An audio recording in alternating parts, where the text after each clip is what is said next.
Hello everyone and welcome to the Orleans virtual meetup number 10. It's good to see so many people participating and people who got the time right.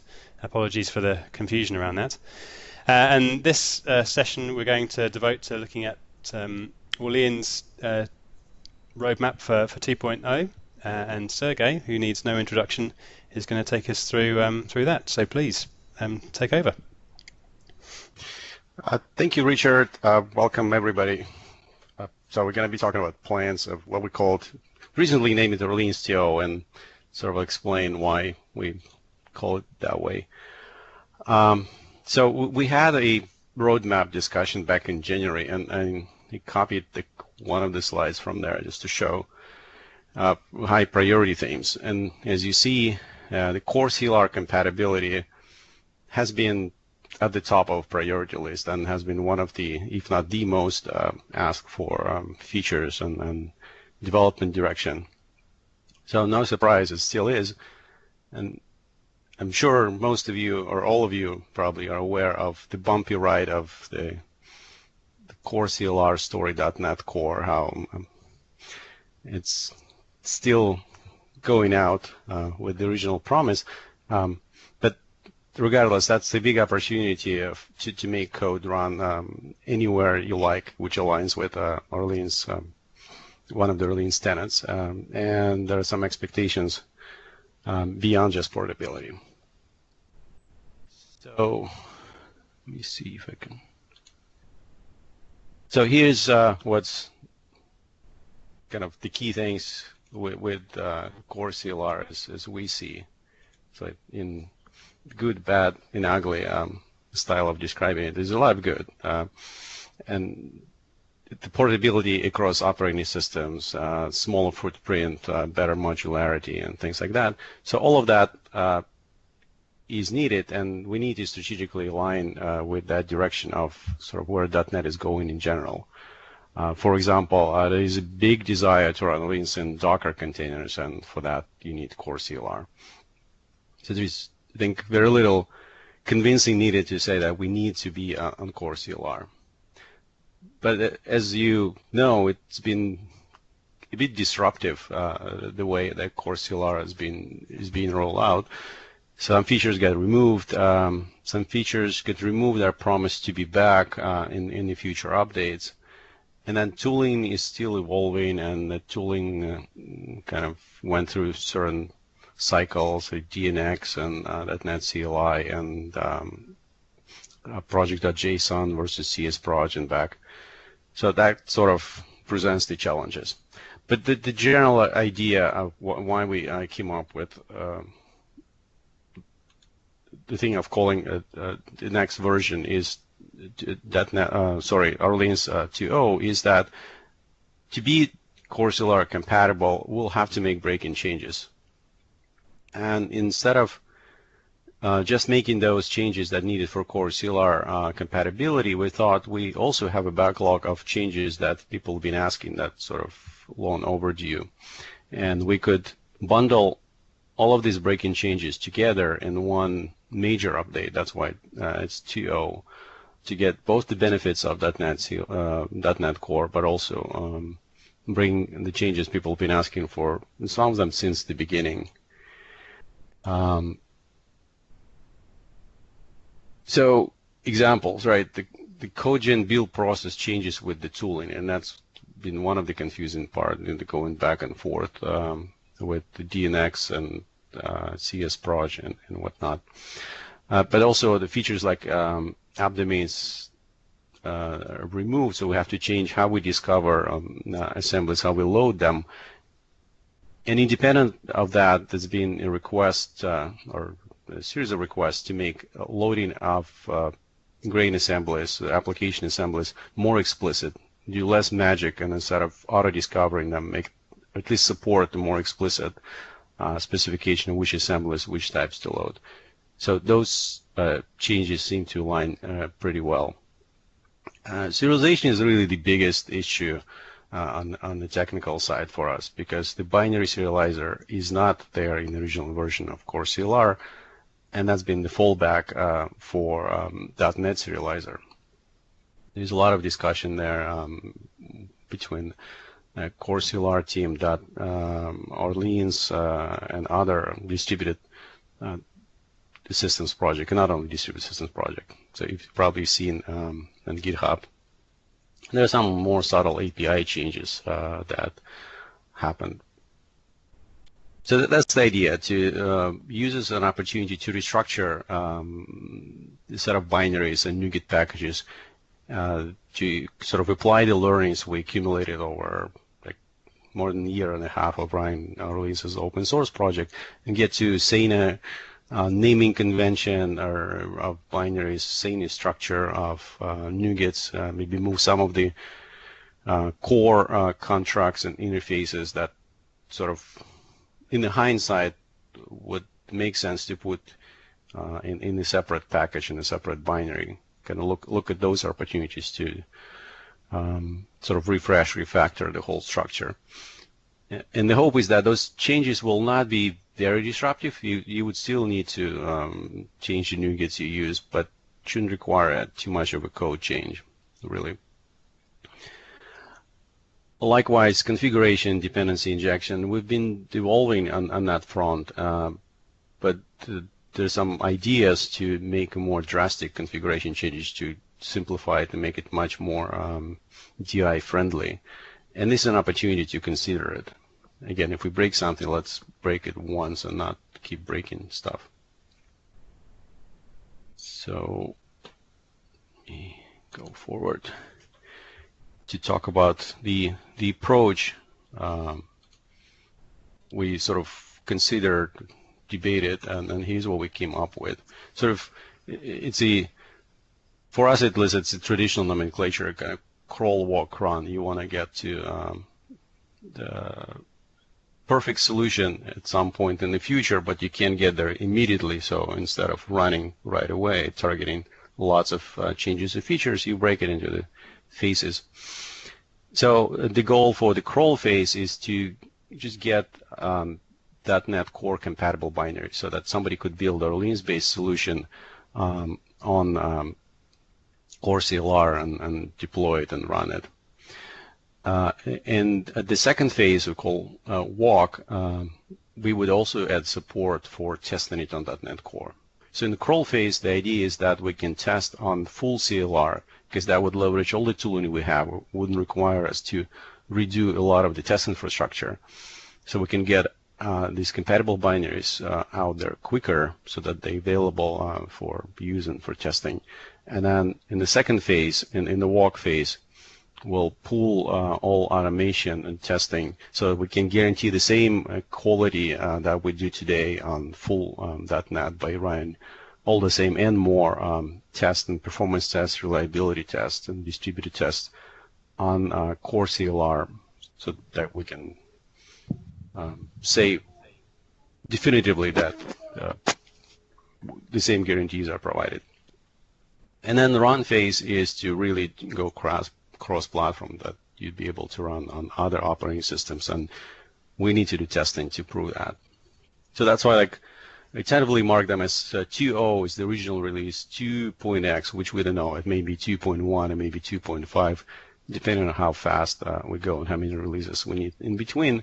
And then 2.y is sort of the ultimate release that will have all portability testing on the cross-platform front. So it's sort of the high-level approach we were proposing, and let's look into more details of each of the phases. So in the crawl phase, like I said, the key is compatibility, .NET Core compatibility. Deliver this while testing functionality on full CLR on the same automation, same infrastructure we have, with the hope that that is enough to provide the same quality on Core CLR. So build on Windows, build on test on full CLR, and do just basic validation that this code is runnable on .NET Core on Windows, so that we can start silos, we can form a cluster, we can connect client, we can execute some basic hello world cases. But without full automation, we can't definitively say, yeah, we've tested it exhaustively, and here's the performance and whatnot. And here's where a community would help a lot if the effort of testing on .NET Core can go in parallel. So we're not saying that this should not happen. It's just we prioritize work on the core team to focus on compatibility and move most of the core CLR testing to the second phase, which doesn't preclude that work to happen in parallel with the help of the community. I would very much encourage that. But also sort of one reality factor here is our internal customers that we have within the company, and pretty much all big customers externally, we expect them to run on full .NET probably for another year. They all want to have core CLR compatibility, but it's not like we don't expect them to switch and deploy on the core CLR overnight. So that's the reality, that the code, the most important thing would be to make sure we don't break full .NET compatibility, performance, quality of software. But if we could start testing core CLR characteristics of this, would be great to do that in parallel. And I touch on the issues, and we've discussed them quite a bit on GitHub and Gitter. It's the major technical issues, and Tulin will talk in more details because he's been on top of that, and with Gutenberg and others. It's the app domain thing is missing, which is not a huge deal for for runtime code itself, but it's a big deal for the test infrastructure. As you know, we use app domains to start silos in isolation and test sort of cluster within the process. And serializer, as I mentioned, is the biggest, and we have several options to consider there.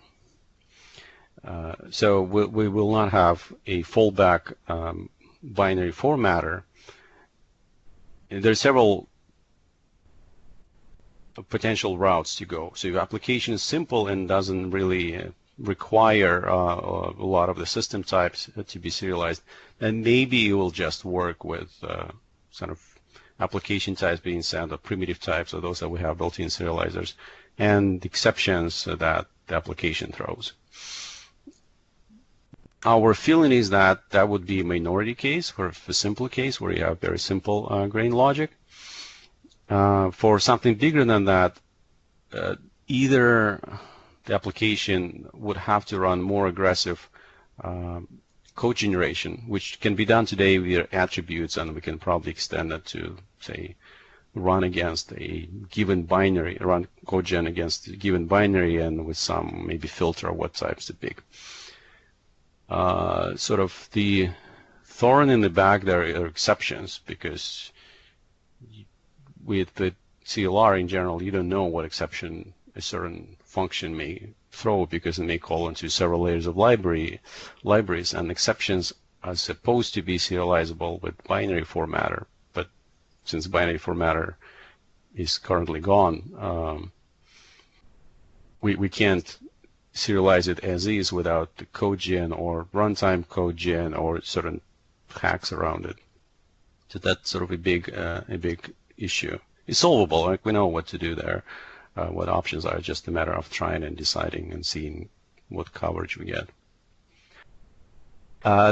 So Roger Johansson from Akka.net has been building this wire serializer, which seems conceptually very close to Relin serializer, and we've been in this discussion of replacing the Relin serializer with it, which has no direct relation to the lack of binary formatter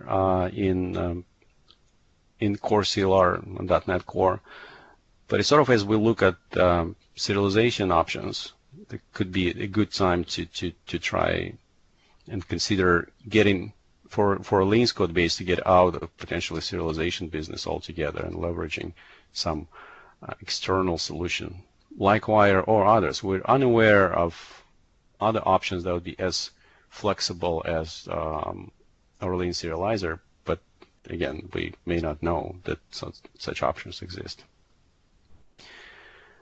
Perf counters that are Windows specific, and we consider that the small issue that they're not available obviously in Core CLR. And the thinking there is that we can easily make it a pluggable, optional platform specific module for Windows and if we discover other functionality like that, that seems to be an easy way to do it, to load platform specific modules only when you run on that platform.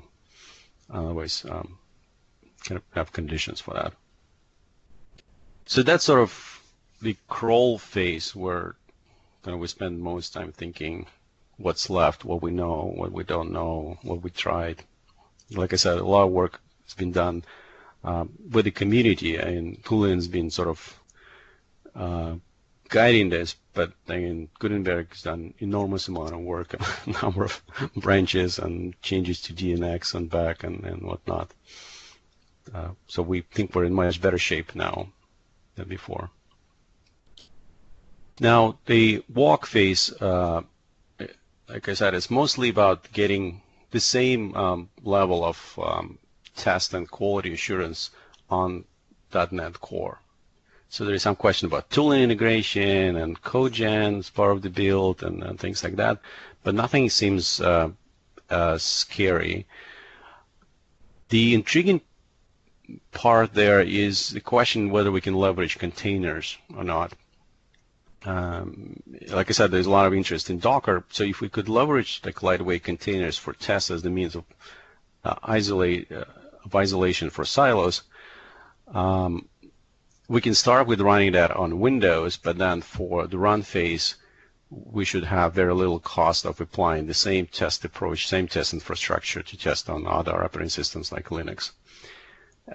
This is just some early thinking, and like we don't have much experience with Docker, but we expect the community has much more knowledge and will help us get there faster. And like I said, they just want to stress these activities, this work can go in parallel to a large degree with the crawl phase.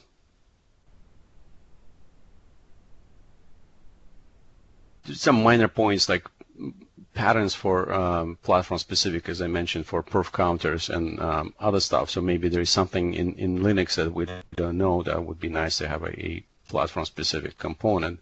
That may come later. We just need to establish this and document the pattern, how you specify platform specific modules that extend the core system. And then we get to run phase. This is much less defined. That's kind of this nirvana with rainbows and unicorns. It's really about being platform agnostic. So we would not be limited to Windows in all our infrastructure and build and test and everything. That's the goal. There's much less clear, and there are known unknowns, like with Docker and containers and maybe other container technologies and orchestration as an option to consider. But there also, we realize there are unknown unknowns that we will learn as we get closer to that. And I expect we'll learn a lot from the community helping us there. So this is roughly the plan about sort of progression on the core CLR track.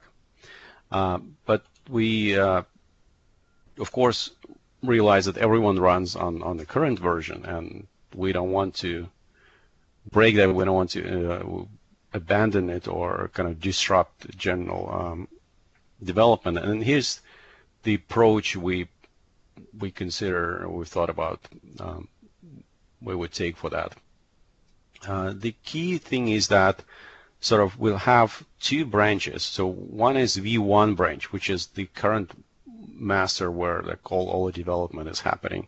So that will continue to be the main branch, and all feature development, all the stuff that is going on right now, it will not stop. It will continue to go into the master branch. In parallel, we'll have a V2 branch, which we've had in different forms, like Core CLR compatibility, and McLuhan's been trying .NET CLI. But anyways, we'll have this V2 branch for Core CLR compatibility, and we will only push commits there that cannot be in the master branch, or things that will break the existing functionality.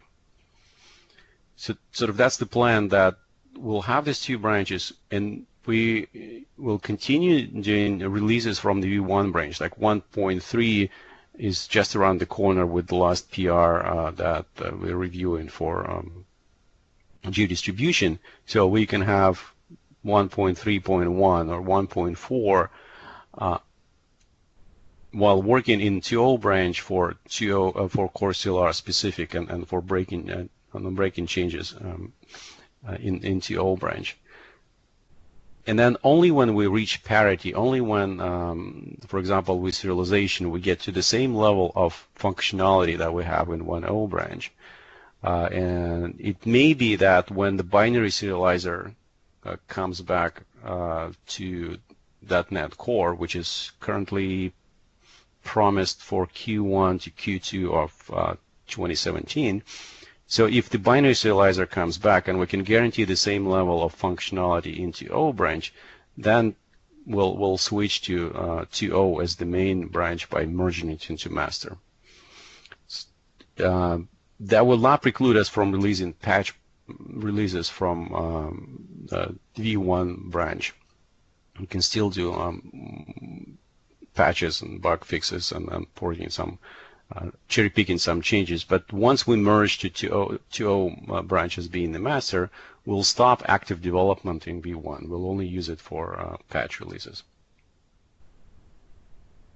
So that's kind of what the proposal is, and now we can go to discussion to see if this whole thing we made up, if it even makes sense, if we overlook something major, there are some better ideas. So please tell us.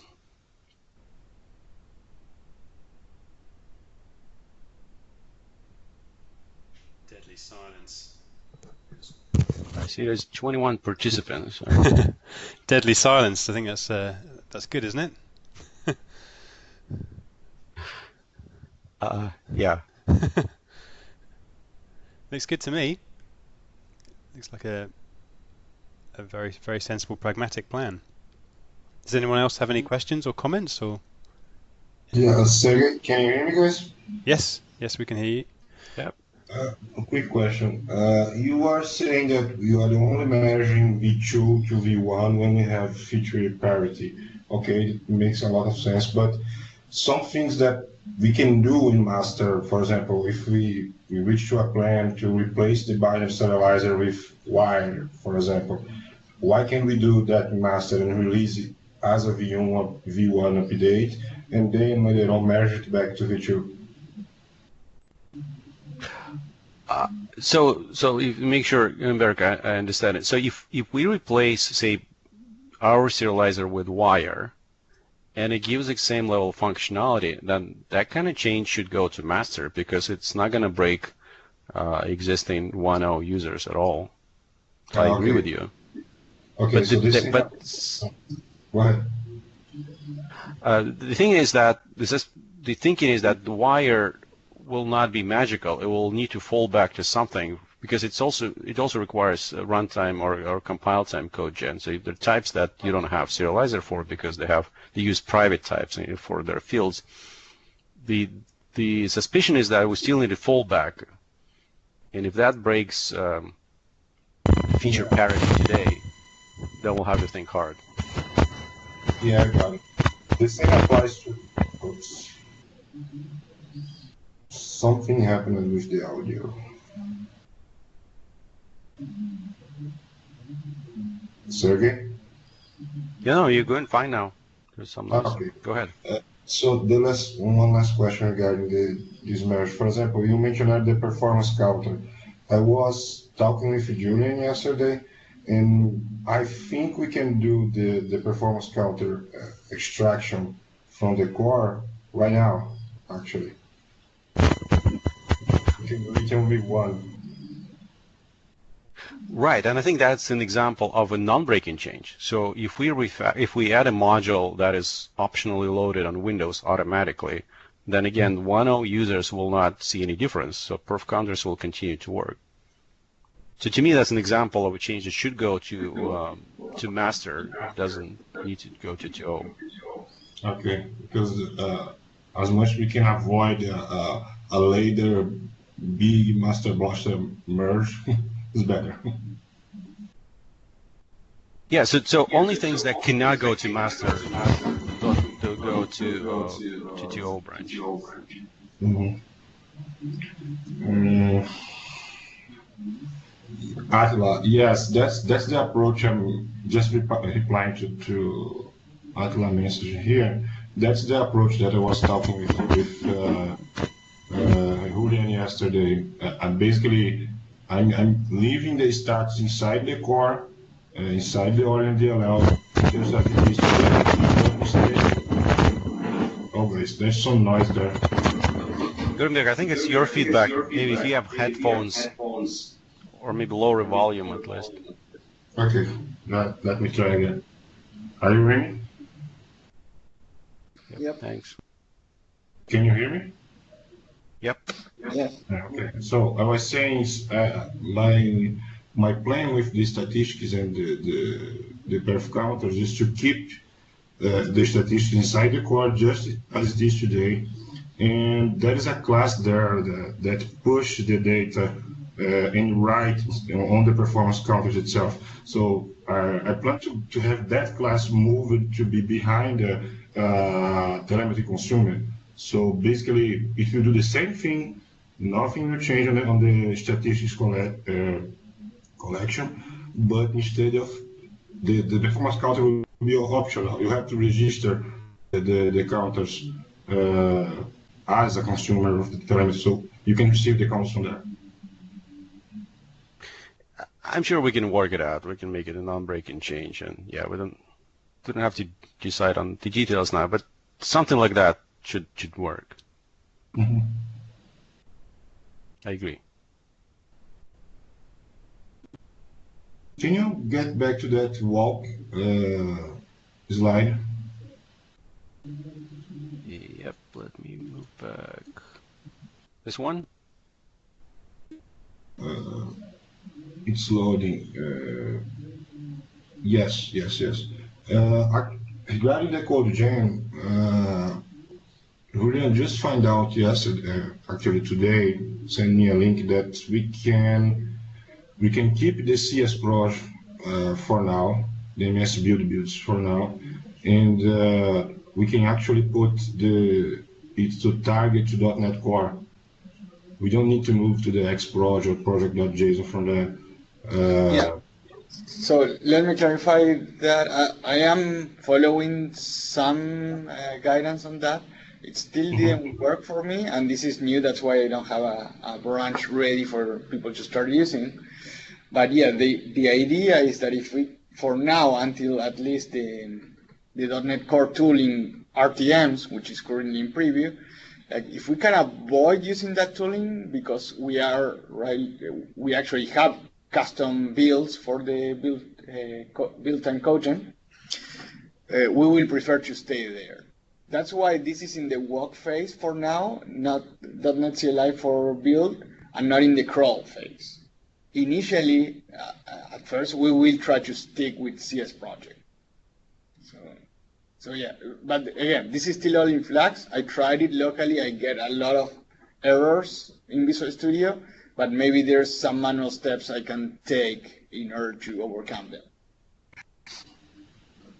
Yeah, I think it's a good example. There's still a lot of ambiguity and sort of what I describe as a high-level plan, and as we do work, we'll discover this new information and we'll adjust as we go.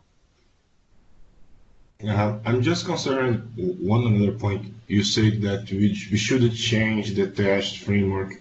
Yes, we actually recently moved to XQX unit, so it's pretty fine so far. But I'm pretty sure we need to do some refactoring there. Actually, I think Julian's already started with that, especially to make it doesn't depend anymore on non-app domains. If we keep using that, it will slow us down.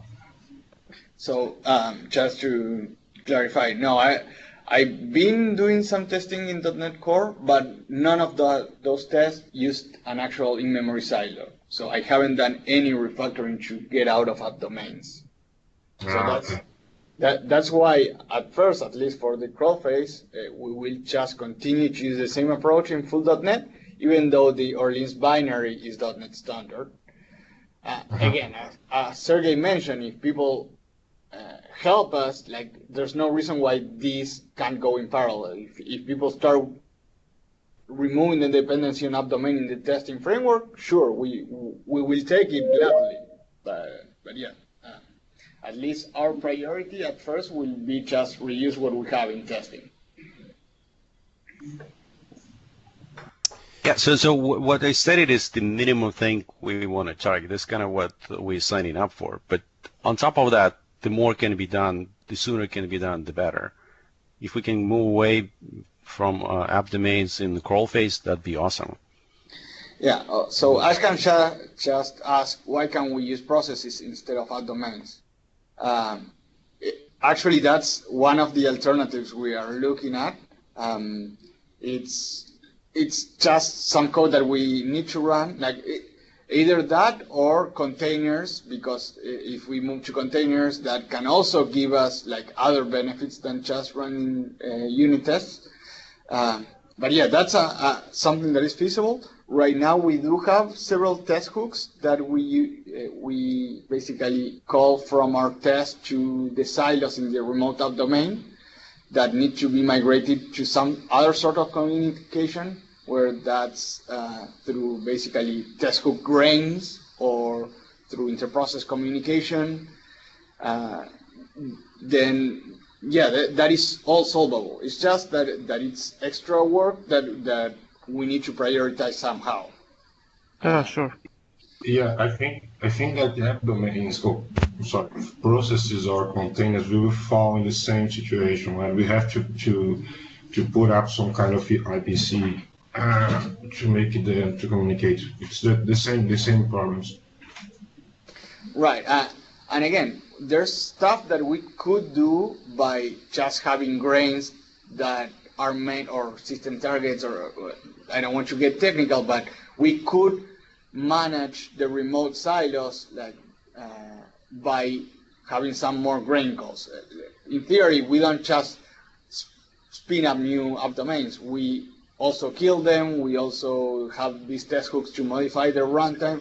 So all those features need to continue. So if the test is aborted, like we need to not leak processes. So there's some extra stuff that basically the hosted silo needs to like either constantly talk to the manager or something, so that it suicides when there's nobody listening. Like it's all doable work, but it is extra stuff. It's not a matter of just replacing app domains with processes. Yes, that's what I'm saying.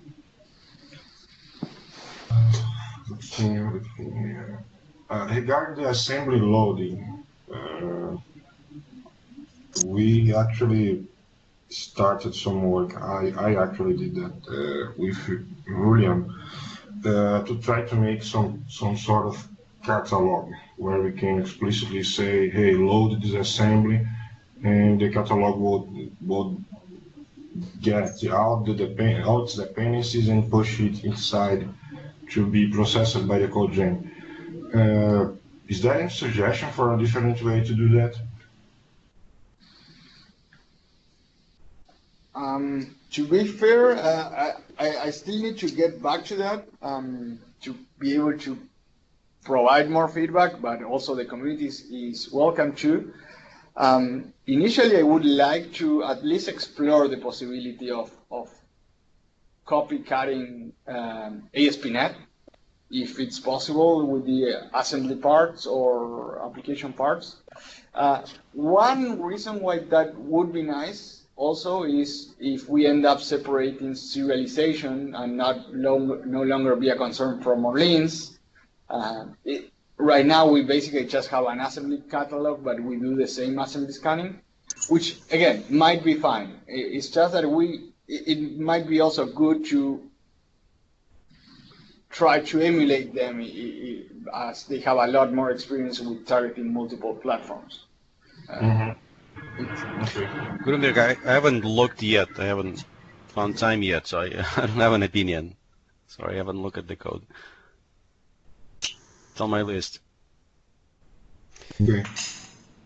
Sergey, I have a couple of questions, if you don't mind. So the first one is, well, lots of people come in to the Gitter room and ask, what are you doing with .NET Core? Is it supported yet? So I wonder, could we have a page somewhere on the website where it says, this is the roadmap for how, basically a textual version of your presentation, and this is where we're at, and this is how long it's going to take, and this is how you can help.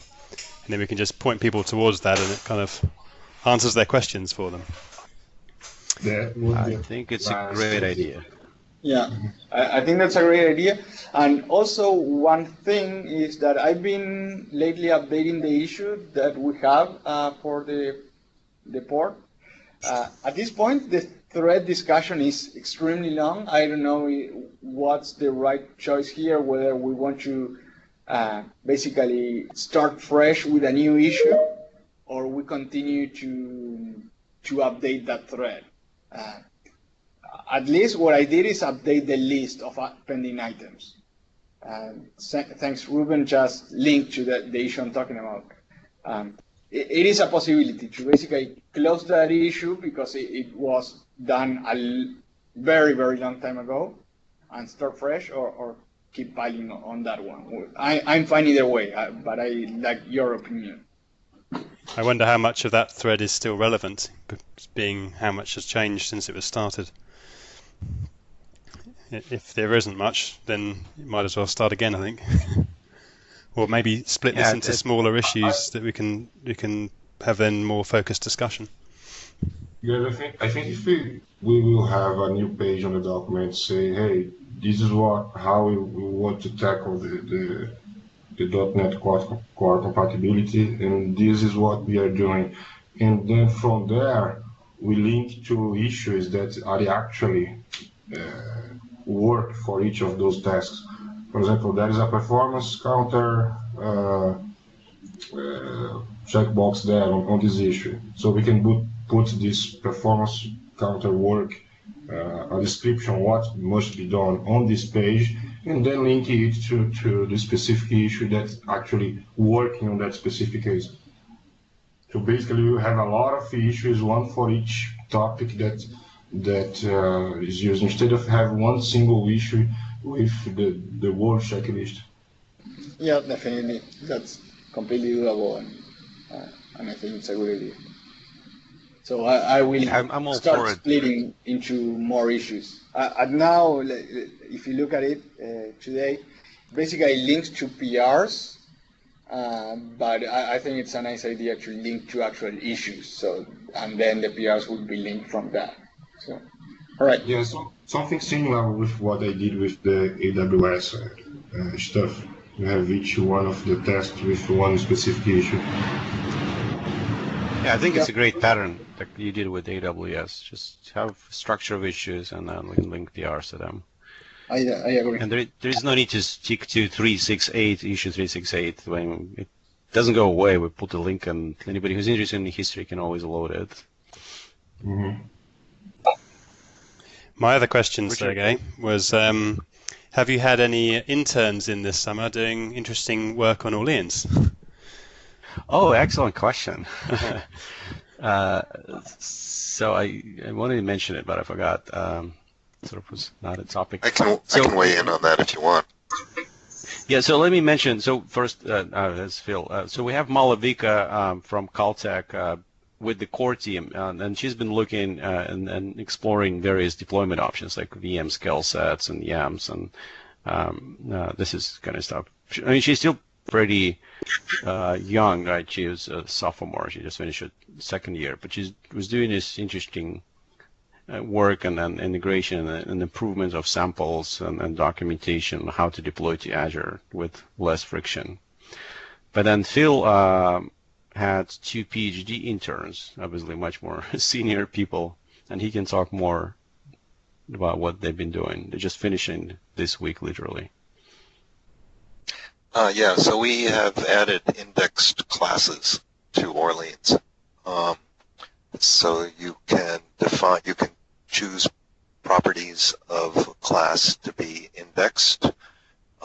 So for example, for the player class, you could pick, say, location as being an indexed property, and then you can get references to grain references to all of the grains of the class for a given value of the properties. So you could get references to all grains with location equals Redmond, for example. There's quite a bit of variation in how to do this. If you're interested in being an early adopter, let me know. We can take probably offline, have a discussion about the characteristics. But you can index just the grains that are active, that are loaded, or you can index all the grains. You can use storage that supports indexes or storage that doesn't support indexes. There's a whole bunch of variations in and then there's of course fault tolerance requirements to maintain the consistency of the index with the underlying grains. But we're working on trying to get this out. I mean, it's still very much a work in progress. Needs to be reviewed, needs to be carved up into pull requests, et cetera, et cetera. So we're working on it. Hopefully we'll have something that we can go public with in the next couple of months. Thank you, Phil. I know that will be very interesting to a few people who've asked for that kind of feature. So looking forward to seeing more of that. Yeah, as you can see, we are rebuilding databases now, scalable. Excellent. Object-oriented database in the cloud. What happened to the transactions? That's coming soon also. So we have an implementation with optimistic concurrency control. We just need to rebase it. It hasn't been updated in a few months. We have to rebase it on the latest release and add a little bit of documentation, and then we can make it available for people to look at. We also have an implementation with two-phase locking, which is not in as good a shape. That needs some code cleanup before we can share it with people. But I'm working with another guy who's doing all the development, so there's not much I can do to speed it up. He's doing this as a side project. Sorry it's taken so long. I've been talking about it. I'm really embarrassed. I've been talking about it for a year, and we still haven't had code to share. But it's there. Trust me, and we'll hopefully make it available in a matter of weeks. That's my hope anyway. And it's there with great numbers, Phil, right? Yeah, the numbers are. Yeah, the performance numbers so far have looked pretty good. That we're up in the 50 to 100,000 transactions per second in a deployment. We're simple transactions that are just updating a couple of grains, but the performance should be totally usable for most applications. Awesome. Thank you, Phil. Thanks. Richard, did you have more questions? Can you hear me? Oh, this is Gabi, right? Yeah. Yeah. Oh, okay. I wasn't sure if you guys hear me. It works on Mac. That's great. So this 2.0, it was basically all about .NET Core. I mean, that's great, very important, no doubt. And your plan looks very good. I have no comments there. How do you plan to combine that work with more new features and innovations by the core team? What is the plan there? This sounds like a long work. The 2.0 sounds like it will keep the core team busy for long months. What does it mean for other features and innovation? I hope it's not work for the whole team. I think it's actually not too much work. Maybe I wasn't clear, but all other work will continue. Everything else we do,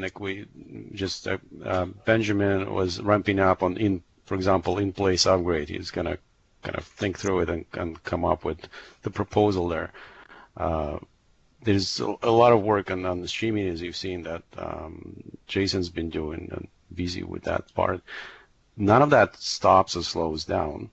And so that goes to the master branch. To TO, I hope it's just work maybe of a couple of people, or maybe 2-3 people on the core side, the most part, and then with the help of the community. Okay. That's encouraging. Thanks. Because it really it's around 2-3 core issues. So I don't think you can be productive with 5-6 people working on 2 issues. It's really to focus on it for a small number of people, and then there's a lot of peripheral work, like testing. Maybe I'm delusional. That's my feeling. That's great. That's basically what I wanted to ask. I mean, you are answering exactly what I asked. I mean, so you're clearing my my fear there. So that's great. I don't know. It sounds like it will be big effort that might slow down the whole team, even if not everyone is working. But as long as you sort of managing that and try not to slow everyone down, that's great. And also, one of the big goals of this meeting is to get everybody on the same page, at least on .NET Core, so that we can start leveraging the entire community and not necessarily all these features be done by us. There's several that can be partitioned and work independently. So, yeah, that's one of the main goals of these meetings too, to get to know who can help and what is the roadmap, just for that. So yeah.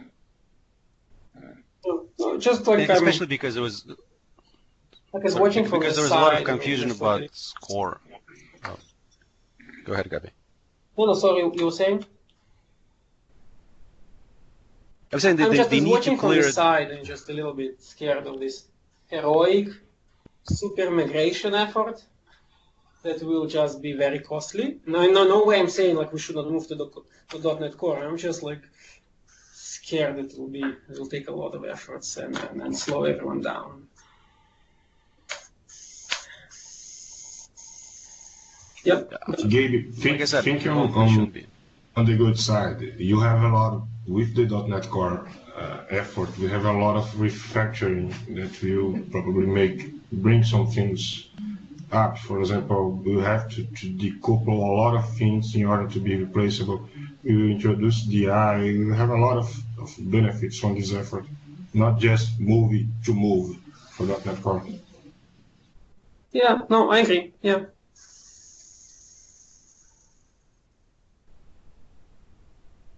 Sure. I think I'm most excited about the DI change, actually. Pervasive DI is going to be very good for us. Yeah, I guess it's orthogonal. I'm also excited. I wish we had that, and it would help a lot also in the migration. It's still an orthogonal thing. In theory, we can still migrate without that, but yeah, if we have it soon, that will definitely help too. Another thing, though, we talk about getting rid of app domains. Do we really need app domains if we actually got rid of statics via DI instead? It will change some, yeah. They're not one-to-one the same, but what I'm saying is that most of the reasons that we require app domains at the moment is because we have a lot of registries and whatever that are static variables, static classes, and we can fix most of that with just DI. The biggest issue there was there is some aspects of the programming model that do rely. Typically, how you get the factory, you just do factory.get, right? It's static method. So that specific aspect of programming model requires statics. So if you want to get rid of statics, we need to change the programming model, which is totally doable, but just that was the price. Yeah, that's fair, and I think that we should change the programming model in order to do that. and so that the end users end up having some kind of a grain client instance instead of this static grain client class that they all use. Yep. Yeah. If we do that, then getting rid of statics becomes like doable. Just a lot of work, but definitely doable. There is an issue. I think there's like an issue even like that we should do that, and even like some bullet points of what should be done, like sub issues. Yeah.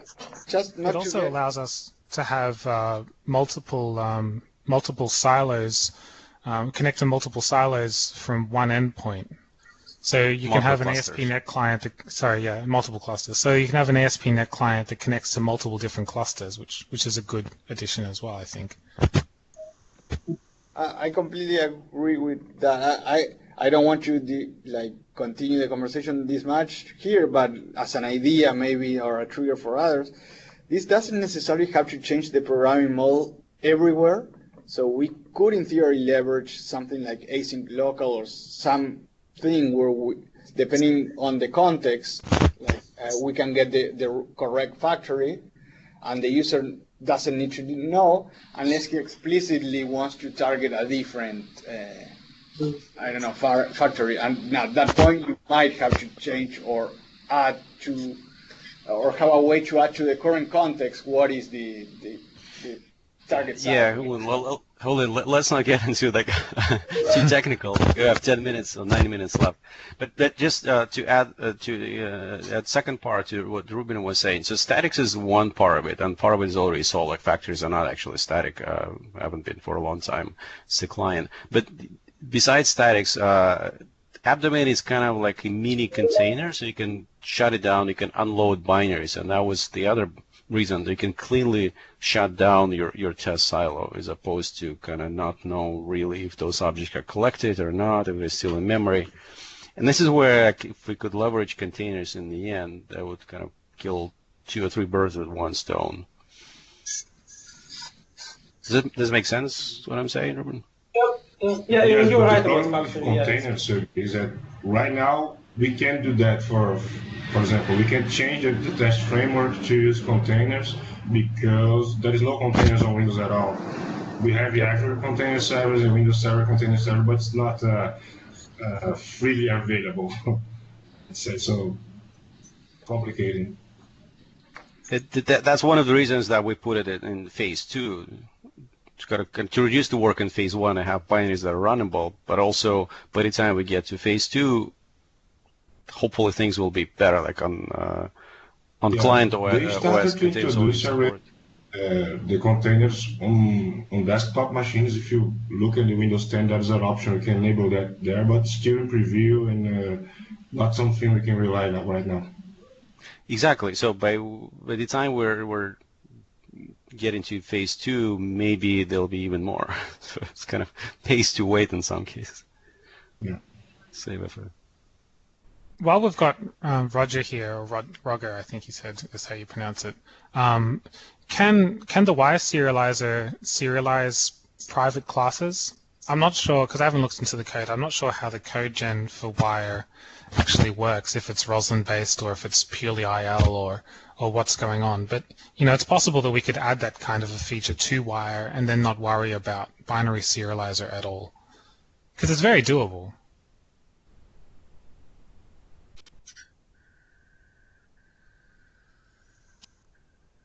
Roger, you have a mic? Link expression based. The current codegen's link expression based. There's a work in progress IL emitter. No, but would you generate it on the fly for type that you didn't encounter before? Well, the wire serializer, I would imagine, already does generate them on the fly, which is, to be fair, which is what most serializers do, like protobuf and I believe JSON.NET. Okay. Google's Protobuf does not do it on the fly. Sorry, I mean protobuf.net, the Stack Overflow one. Okay. So if that's the case, then we could use IL generation everywhere instead of using the link expression trees method, and then we wouldn't have to worry about about private types or whatever. We can just do whatever we want in the IL. There's no concept.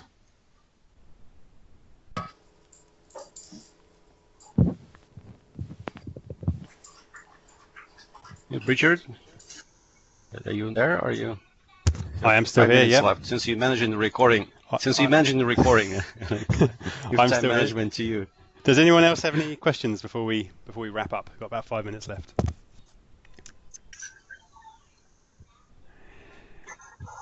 Don't think we do. So Sergey, maybe you should introduce the new team. You have a lot of new team members, right? Oh, that's great. Thanks. So who is on the call? So if you see Benjamin Petit, he joined us. He came from France, just in July. Jin Xiao, he joined us, I think in May. Came from Amazon. Who else is online? Oh, Xiao Zhan. She also joined us from Amazon in August. And we have Michael, not on the call, I think. Michael Vivash. Who else are we missing here? Yeah, these are all the people that joined the team. We have one more person joining in, I guess, 3 weeks. Cool. See, So you have 5 new team members? Yeah. Awesome. And you don't make them cry on your desk? Ask them. Did you cry? Awesome. Thank you, Sergey. At least they behave like they're fine. I don't know if they're hiding and cry at night. Wait until performance reviews. They'll let you know. Yeah, you know how it works. Yeah. Great stuff. That's great. So your we're team not is slowing growing. down. We're speeding up. Sounds like so. It's good. Well, thank you all for your time, and thanks, Sergey, for preparing the presentation and walking us through it. I look forward to seeing it all happen and being involved. So I'll put up the recording of this up on YouTube later, and please join us in Gitter for any more questions. Cheers. Yeah, thank you all. Thanks, everyone. Bye.